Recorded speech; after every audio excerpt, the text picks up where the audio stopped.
mindset of our money not being ours. We're called in if I'm a man of faith and what I share is only stuffs I really believe in. And what I believe in about money and about business is we're just stewards.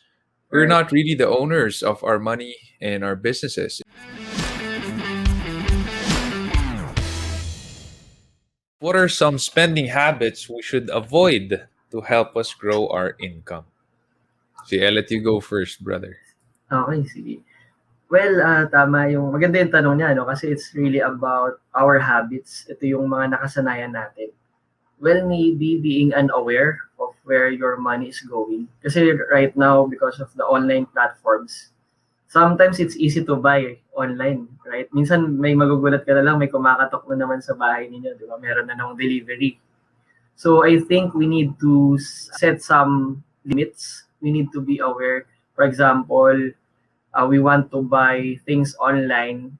For example, you should set around 3 to 5,000 limit depending on your capacity, of course. Kasi minsan kapag unaware na tayo siyan, we can be carried away, right? Or maybe for some, by using their credit cards because they can just swipe and swipe kapag may gusto tayong bilhin. So nawawala na tayo ng awareness where our money is going. So I believe we need to be aware and we need to set some limits. Kasi kapag wala tayong sineset na limit, madali tayong ma-carried away. And of course, accountability siguro. Lack of accountability. Maybe if you're still single, you need to have someone who can check your finances or who can just ask you, kamusta naman yung budgeting, ganyan. Kasi kapag wala tayong accountability, madali tayong maging unaware. So, yeah. So we can have some parameters and limitations para mas maging maganda yung natin, allocation. That's good. And I'm going to just add on that the mindset of our money not being ours. We're called in if I'm a man of faith and what I share is only stuffs I really believe in. And what I believe in about money and about business is we're just stewards.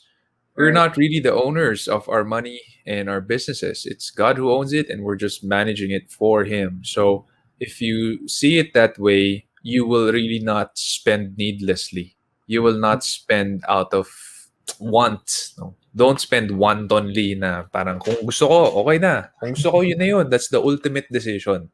That's not how we should do it. If it's a major purchase, meaning it's 10, 20, 30% of your income, or of your capital, your savings, you have to pray about it. Don't spend wantonly. But if it is, if you're buying chewing gum, just buy the chewing gum, right? So it depends on how big the purchase is going to be, but always be disciplined in how you're spending and always realize that it is a matter of faith. It is a Right. faith decision, especially if it's a big amount. How can people who are new to personal finance manage their income better? So I believe we are always saying this one, that personal finance is about our behaviors more than our knowledge, as Dave Ramsey also mentioned. So we need to check also our behaviors. If you're new in financial planning, you need to check ano ba yung majority ng expenses mo right now. Kasi doon mo rin ma-assess kung ano yung pwede mong improve. For example, when I started in financial planning, majority of my expenses napupunta sa mga damit, sapatos, because I was still single that time, Sean. Maybe you can also relate. And then eventually, I realized that majority of my income are being placed in those items. I began planning. Sabi ko, kailangan may mapuntahan yung income ko. So I shift my focus from buying to saving. And then magsistart kasi yung pagsisave natin from budgeting. Once we start the habit of budgeting, let's say every month, you will list down again, like what we mentioned a while ago, your income, your expenses, what are your priorities, and then the non-essentials. Mas magiging intentional in taking small steps, in saving consistently. Kasi ang mahirap talaga simulan siyan is the habit of budgeting and saving. Pero once na masimulan mo yung budgeting and saving a portion of your money, it will become natural for you. It's like, di ba, pag we are brushing our teeth, it's just natural for us or taking a bath. So Yeah, that's the same thing when it comes to personal finance. We just need to set the habits that we want to have priority on so that it can have a better impact in our future moving forward. for sure.